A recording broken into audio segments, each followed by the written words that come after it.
Hi, my name's Zania. Hi, my name's Ainsley. Hi, my name's Cassidy. And welcome to the Dope Student Podcast.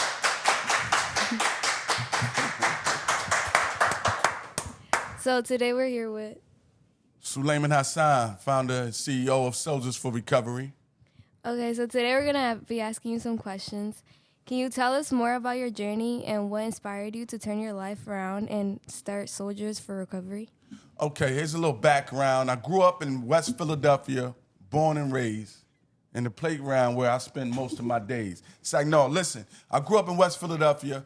I'm one of 32 kids that my dad had, right? So I grew up with, how many grew up in the home? About 8. 6 sisters, 2 brothers. So my mother was addicted to crack cocaine and alcohol growing up. My father was a heroin addict, also an alcoholic growing up. So I pretty much grew up with nothing. You know, I became a product of my environment at a young age, so I hung out with people who looked like me and came from homes like me, where their parents was on drugs and alcohol. So in middle school is where I started transitioning to drugs and alcohol myself. So at a very young age, I believe I was in 6th grade, I started smoking weed. I started drinking, you know, because growing up in my house, we ain't had no rules. You know, since I was 7 years old, I was coming into the crib like at 2 in the morning, 3 in the morning, due to my mother's, you know, addiction to crack cocaine and alcohol, and my father not being in the home completely. So by the time I got like 13, 14, you know, I was heavy on drugs. So to speed it all the way up, that wound up graduating. And what I mean by like I wound up graduating, because I started taking pills, because at the age of 28, 27, I started taking pills. I got in an accident, fractured my skull, fractured my spleen, and the doctors gave me Percocets. So for the first 3 years, from like 27, 28, 29 to 30, I was on oxys. I was taking about 20 of them a day. And then eventually I wound up taking 40, and then I found out they had like 10s, 20s, and then Oxy 80s. I was up to taking Oxy 80s, you know, 8 of them a day, because I needed 2 of them to start my day, just so I can feel normal. And in between all that, I had, my first love was alcohol. So me not wanting to kill myself, so I put the alcohol down because I didn't want to mix the two. You know, so I started taking Percocets and Oxys. So that led me to eventually getting on heroin at the age of 30. I got on heroin because my pill connect wasn't around, went out of town, and I started going through withdrawal. I didn't know it was withdrawal because I didn't even know like what was going on, you know, because I always had money to buy pills because I cut hair. So, you know, I was always, you know, always had money to take care of my, you know, disease. So my pill connect wasn't there. This guy come in the shop, and he's like, yo, man, I see you going through it, because he was also a heroin user as well. He said, I got something for you. I said, what you got? He said, I got this bag of dope. I said, man, listen, I'm not doing no needles. He said, you ain't got to do no needles. He said, what you got? So I was like, so what I got to do? He said, all you got to do is snort it. And I wound up snorting half the bag of heroin. And that's when I divorced the oxys and became a full-fledged heroin user. Not a syringe user, but a heroin user up until I was about 34. So at 34, you know, I surrendered. I went into rehab, and that's like 10 years ago. You know, hit the ground running. You know, I got out of there in 30 days. They told me I couldn't come back to teach or talk or something like that to share my story. I got out on a Sunday. I came back 6 days later the following week, right? And I've been speaking ever since for the past 10 years. So that was the birth of Soldiers for Recovery. That was the birth for Soldiers for Recovery. So I've been on the ground ever since, and doing everything that I can to help spread awareness, help to save lives. I've worked with people from here to California. You know what I'm saying? If people needed to get out of Philly to go to Florida for treatment, it didn't matter. Like, I would fly across the country to go and help somebody. Like, if a family member called me, hey, man, we need assistance for a grown person or for a teenager, I would fly out using my own money, because don't nobody give me no money for this. None. And I'm a nonprofit. But I fly out myself, you know what I'm saying, and go help teens and kids and adults alike. So that's just to sum it up, bro. So hopefully I answered your question, too. What was the biggest challenge you faced during your recovery, and how did you overcome it?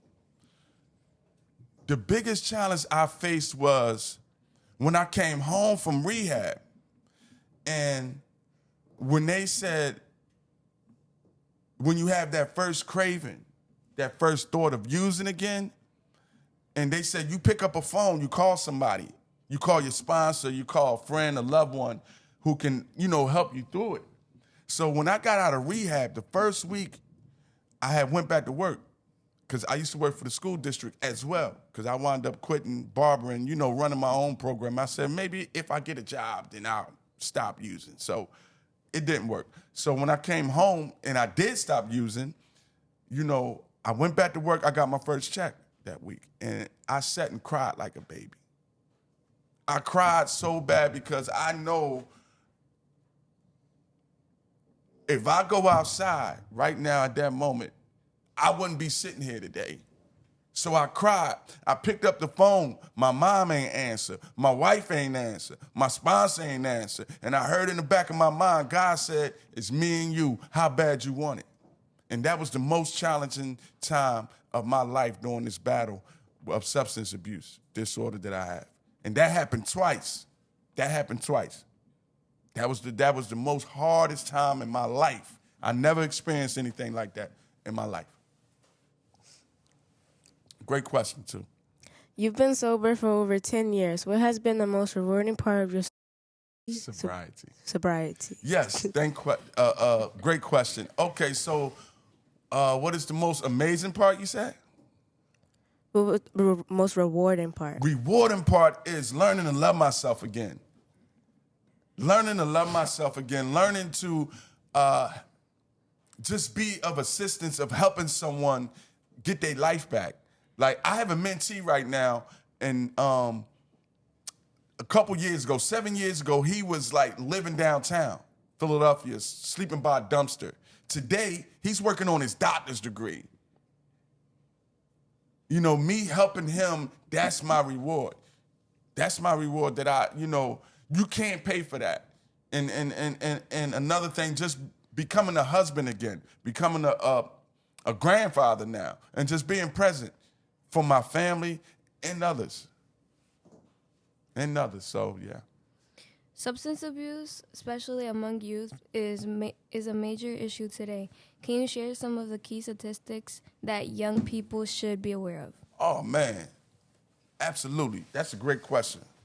So today, I brought some information just to show people, because a lot of times, a lot of people, I'm not just talking. I know what I'm talking about. I know what I'm doing, right? So a lot of kids are out here vaping, right?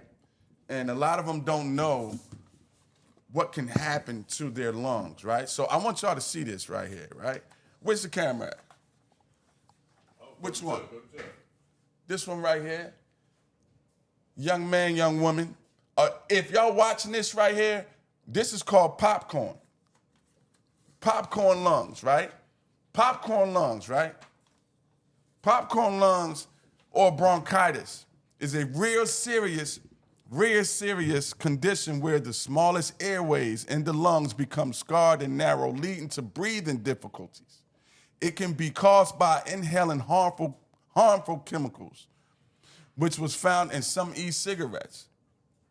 So statistically, if kids are out here doing that, right, you gotta, here we go.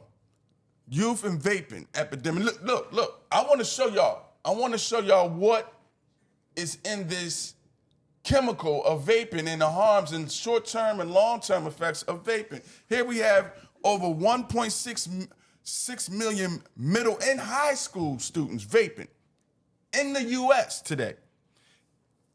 87% using flavor design products to hook them on it. 26% vape daily, risking their health and futures. So that's why I go so hard, and that's why I'm very adamant And I'm very concerned about our youth because they're not getting the information that's needed. And that's why I came up with Healthy Mind, Bright Futures. The Healthy Mind, Bright Future is about educating our youth about not just vaping, but substance abuse as a whole, and educating them that they have better options, you know? Yeah. How has the substance abuse in schools evolved, and what are some of the new dangers like synthetic drugs that students should be aware of? Well, it evolved due to what teens and middle schoolers are seeing, like what's being exposed to them via social media. We have a climate in the society here, not just in Philadelphia, but across the country, that promotes drug use, vaping, as a way to being cool and being sturdy, but, you know, it's killing them. Approximately 1 in 7 high school students drop out before graduation due to substance abuse, due to e-cigarettes, which is another vaping, due to alcohol, marijuana, you know, to peer pressure. These are all facts that people can go look up and read for themselves. So if you have a like middle school, right, student, right, at home, you know, his parents may be substance abuse users, so he goes and hang out with other kids like him. 9 times out of 10, he's gonna do what they're doing. So most of the time, you have and then you have the other kids that come from great homes, but they just want to feel cool. So, you know, our children are being attacked from every angle, and not to mention gun violence. So there's, you know, statistically, we can go with numbers all day, and the numbers are stacked against us until they have someone who has experience with substance abuse to come talk to them, to educate them. I hope that answers your question. Why do you believe it's crucial to bring experts like yourself into schools to educate students about substance abuse? It's crucial because it's not being done. It's not being done within our community to bring speakers like myself or educators like myself who has walked down that path, who can relate to the students. See, it's one thing, you can bring an expert in with a white jacket, but those kids can't connect with that white jacket. But they can connect with someone who looks like them, who talks like them, who walks like them. You know, so having that edge or experience, you can't go to school to get a doctorate degree for it. You can't go to college and get a degree for the work that I do. And most of the time, kids, they don't want to talk to someone who doesn't share the same experience that they have. And I'm thankful and I'm honored to be able to have that skill set. So yeah, I believe that the schools and parents need to stop ignoring the elephant in the room, you know, because this is happening. Kids are dying in school, going to school, after schools. They're getting high in the bathroom. I just talked to someone from a school, I'm not gonna put them out there, yesterday. They found a kid in the bathroom vaping. So, you know, you have to stop turning a blind eye to this stuff like it isn't happening. You know, so they need to be booking Healthy Mind, Bright Futures for the youth. They need to be contacting me because I know I can't save them all. But if I could save one person, then I done saved the world. I done saved the world. You know, so I honestly believe that they need to start investing into people like Soldiers for Recovery to come in there who can relate to the students, you know, and relate to their hardships and shortcomings and things that they may be experiencing, and overall somebody who cares, man. These kids today, y'all are so intelligent. Y'all know when somebody care or not. 7 seconds, if they'll speak to you, right? You're going to know if that person cared, correct? You're going to know, right? And that's why they have to reach out to people who really care, man. Because if you don't care, the kids know that you don't care. You just talking. You just trying to get followers and likes and all that. They need to bring in Soldiers for Recovery to talk to the youth, period. And others like him that really care for the community, really care about the future. Y'all are the future. And I love y'all guys. I'm just meeting y'all, and I want y'all to be the best, man. For real. I'm serious. The world is yours. But if they're not being educated on substance abuse and vaping, then we done lost a whole nother generation. And now they doing this whip stuff and trying to make that cool. That put holes in the kids' brains before it developed. A child brain doesn't fully develop until they're 24 to 25. Why isn't this being taught in the schools? Why aren't they bringing in speakers in middle school before they get to high school? That way they know what to look out for when they get to high school. And that's what Soldiers for Recovery brings. I hope that answers your question. I'm sorry, but I'm very passionate. What role do you think family and community play in helping someone overcome addiction? Well, that's a slippery slope. Here's why. Because sometimes if the family, I'm going to say this, the family needs to be educated on how to deal with someone that's dealing with substance abuse. Because most of the time, they don't. And it's because they raised this child, or they raised this man, or they raised this uncle, aunt, or niece, and so they're more so angry at the person because it's like, wow, why are you doing this? Because I did all this and that, and that's not the proper way. So I think as a family and a community that you have to go and find out how to communicate with someone from substance abuse disorder. But that's when you come to Soldiers for Recovery. That's when you come to me. Or my partners at the One Day at a Time program. This is what we do. We help with the youth. We educate people on how to deal with loved ones that are suffering from substance abuse disorder. So my main thing that I would tell them is get educated on how to deal with your loved one, because you can either push them away, or if you get educated on how to deal with a loved one that's suffering from substance abuse disorder, then you can get the proper help. Because most of the time, with my experience, when you telling me, why are you doing this, you better this, it feels like you're attacking us. You're attacking us. And that's what it feels like. In reality, it's just love. It's just that individual doesn't know how to translate that to the one that's suffering from substance abuse disorder. What are some of the warning signs students should look for if they or someone they know might be struggling with substance abuse? Repeat that question again. Sorry. What are some of the warning signs students should look for if they or someone they know might be struggling with substance abuse? Oh, some of the signs. Okay. They're not answering their phone. They're not responding to text messages, or the text message may be short.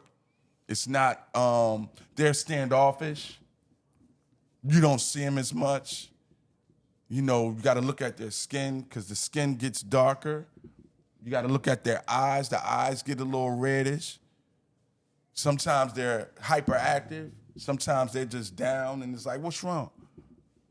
So those are some of the signs that you can look out for. Or, you know, if they're drinking, you can smell it. If they're smoking weed, you can, you know, of course, smell it.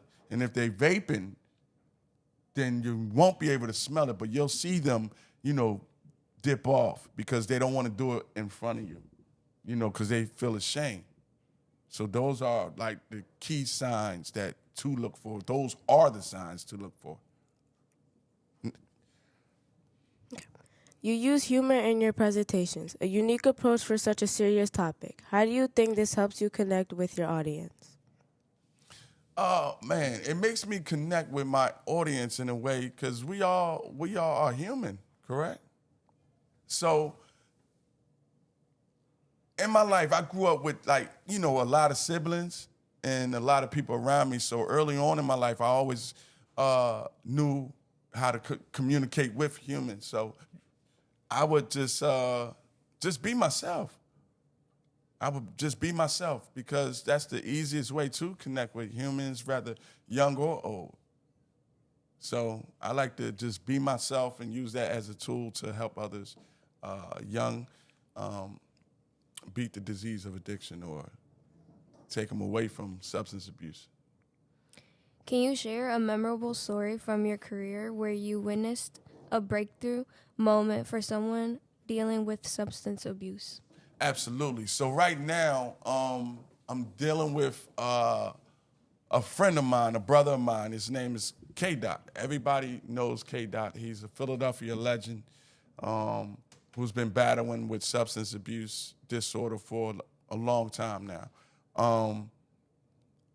He asked me to share this because normally I don't even talk about him or what I do with him. I've been out there with him for like 3.5, almost 4 years, and he's recently took himself to rehab. He called me up and he's like, "Yo, I'm like ready, like I'm ready to go." And of course, I'm thinking, "All right, man, you playing, man." So, but this time he was serious. So my brother now he has like 30 days clean, and he's looking to get an extension. That's something that's breakthrough for me, because normally I would drop him off, he'll leave, and he'll come back with a story, and this been going on for years. So this time I think I really made a breakthrough in helping this talented young man. He's a father, he's a husband, you know, he's an uncle, and he's ready to get back to life. He's really ready to get back to life. So that was a real breakthrough moment for me so far. One of many, but that's the most recent one. So, yeah. What advice would you give to your students who are interested in pursuing a career in substance abuse counseling or advocacy? My advice to anyone, young or old, is that you have to have a passion for it. And if you don't, dive into it, because your passion may develop from the people that you meet. The younger you are, the better to get into this kind of career. First of all, you can take care of yourself and your family, and then secondly, you're actually doing God's work. So you'll feel good mentally, spiritually, and physically. Ultimately, saving lives, man. It's nothing like doing it. And I would encourage any young person, especially for the generation of today, to get into it now, because we're going to need you. And your generation is going to need you. Yep. What message do you want to leave with young listeners who may be facing their own battles or know someone who is? Speak up and reach out. This is the only disease that you can talk away. You're not alone, even if you feel like you are. You have to talk to somebody that you trust. And then sometimes you have to talk to somebody that you don't know. Because most of the time, it's somebody in your circle that can really help you. Reach out to Soldiers for Recovery. Reach out to the One Day at a Time program. Reach out to your friend. Reach out to an aunt or uncle, that you trust. Because most of the time, it's okay to not be okay. I've been there. And just to give you just a little piece about how I got over, I started talking to strangers about what I was going through and experiencing, and one of the strangers helped me eventually. One of my family members helped me eventually. So don't keep that all inside. I would say seek therapy. And if you can't seek therapy, contact Social for Recovery. Talk to me, and I'm going to make sure you get the assistance that you need. But it's all about talking. You can't keep everything inside, because when you keep it inside, it's going to boil up and it's going to explode one day.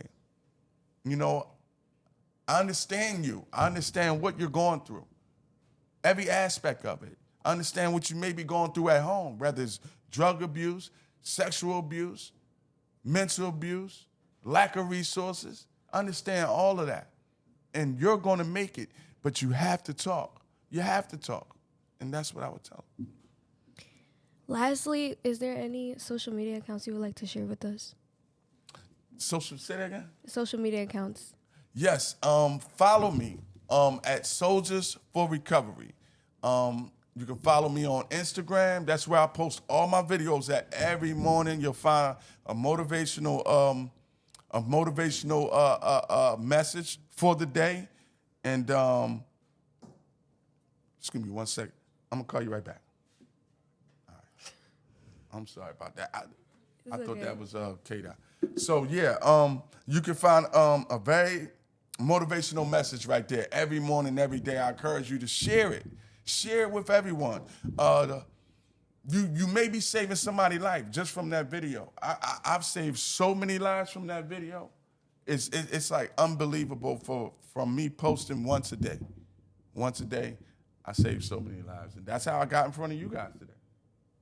So social media, Soldiers for Recovery. Follow my page and share it. Thank you, and thank you guys for watching another episode of the Dope Student Podcast. If you want to book with Suleiman Hassan, Soldiers for Recovery, if you want to book the Healthy Mind, Bright Futures, feel free to reach out to me at help@soldiersforrecovery.org, or you can go to my webpage, Soldiers for Recovery.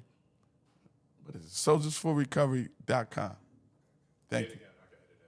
soldiersforrecovery.com. And the program is called All Must Change. Thank you, and thank you guys for watching another episode of the Dope Student Podcast. Bye. Bye.